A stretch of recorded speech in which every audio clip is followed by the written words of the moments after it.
పశ్చిమ నియోజకవర్గ ఎమ్మెల్యే గణబాబు రాష్ట్ర ప్రభుత్వంపై తీవ్ర విమర్శలు చేశారు. గోపాలపట్నం పశ్చిమ టీడీపీ కార్యాలయంలో మీడియాతో ఎమ్మెల్యే గణబాబు మాట్లాడుతూ, కడపలో పేద పద్మశాలి కుటుంబం ఆత్మహత్య చేసుకోవడంపై రాష్ట్ర ప్రభుత్వం తీరుపై మండిపడ్డారు. రెవెన్యూ అధికారులు చేసిన ఉదాంతంపై ఒకే కుటుంబం ఆత్మహత్య చేసుకోవడంపై బాధ కలిగించిందని అన్నారు. ఇటీవల రాష్ట్ర ప్రభుత్వం తీసుకొచ్చిన రెవెన్యూ యాక్ట్ ద్వారా రైతులు తీవ్ర ఇబ్బందులకు గురవుతున్నారని, జగన్మోహన్ రెడ్డి పరిశ్రమలకు రెవెన్యూ అధికారులు ప్రభుత్వ భూములను దారాదత్తం చేశారు అని అన్నారు. ప్రస్తుత కాలంలో విశాఖపట్నం డ్రగ్స్ హబ్గా మారిందని, విశాఖలో గంజాయి డ్రగ్స్ ఎక్కువగా పట్టబడిపోతున్నాయని, డ్రగ్స్ క్యాపిటల్గా విశాఖ తయారవుతుందని అన్నారు.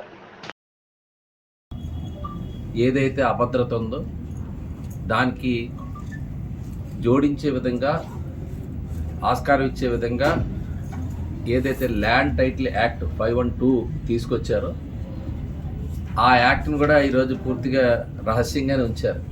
దానికి కారణాలు ఏమైనా ఈరోజు దాన్ని ఆసరాగా తీసుకొని ఈరోజు రెవెన్యూ అధికారులు చేసిన ఒక ఉదంతం, అంటే పెద్దలు, ప్రభుత్వ పెద్దలు జోక్యంతో ఒక కుటుంబం ఈరోజు ఆత్మహత్య పాలయ్యారు.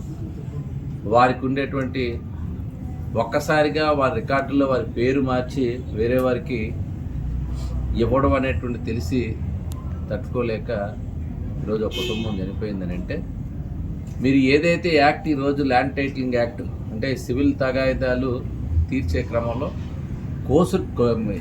సివిల్ కోర్టులకు ఉండేటువంటి అధికారాలను కుదిస్తూ ఇచ్చినటువంటి, అంటే ల్యాండ్ టైటిలింగ్కి ఒక స్పెషల్ ఆఫీసర్ని వేసుకొని వారి ద్వారా ఈ సివిల్ తగాదాలు క్లియర్ చేస్తామనేటువంటి ఒక చట్టాన్ని తీసుకొస్తున్నారంటేనే ప్రతి ఒక్కరు కూడా, అన్ని వ్యవస్థలు అందరూ కూడా, ఇంక్లూడింగ్ మెయిన్ లాయర్లు అందరూ కూడా స్ట్రైక్ చేశారు. మీ అందరికీ తెలుసు. దానిపైన రెవెన్యూ మంత్రి గారు కూడా అనౌన్స్ చేయడం కూడా చూశారు. దీన్ని ఇంకా ఆలోచిస్తున్నాం, అమలు చేస్తున్నాం.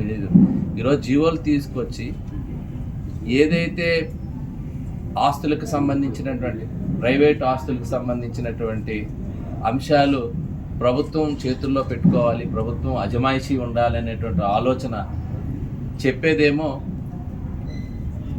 ఎక్కువ కేసెస్ పెండింగ్ ఉన్నాయి కాబట్టి సివిల్ కోర్టులో దానిపైన ఈ చట్టం తీసుకొస్తామని చెప్తున్నప్పటికీ కూడా జడ్జెస్ నియామకం చేసి న్యాయస్థానాలు సివిల్ కోర్ట్స్ని పెంచుకునే అవకాశం ఉన్నప్పుడు సత్వరంగా చేయాల్సినటువంటి ఫాస్ట్ ట్రాక్ కోర్టులు పెట్టి ఇష్యూస్ అన్నీ క్లోజ్ చేయడం మానేసి ఒక ల్యాండ్ టైటిలింగ్ అధికారిని నియమిస్తూ అక్కడ మీకు ఈ జడ్జిమెంట్స్ ఇచ్చేటట్టుగా, అంటే టైటిల్ ఇచ్చేట విధంగా ఆస్తుల తాలూకా హక్కుల్ని నిర్ధారించే విధంగా ఆ హక్కుల్ని ప్రభుత్వం నియమించేటువంటి వ్యక్తుల ద్వారా చేసే విధంగా ఏదైతే నిర్ణయం తీసుకుందాం అనుకున్నారో దాంట్లోనే మనం అర్థం కనబడుతుంది.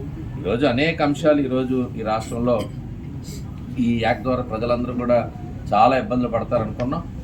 ఈలోగానే ఈరోజు రెవెన్యూ యంత్రాంగానికి ఏదైతే అధికారాలు ఇచ్చినప్పుడు ఈరోజు ఆ మార్పిడి చేయడం అనేటువంటిది ఆ కుటుంబం ఆత్మహత్య దిశగా ఉంది. ఇంతకుముందు కూడా ఒక పద్మశాలి కుటుంబం కడపలో అంతకుముందు కూడా ఒక వ్యక్తి ఇదే విధంగా చనిపోయినటువంటి సంఘటన కూడా మీకు ఒకసారి గుర్తు చేస్తున్నాను.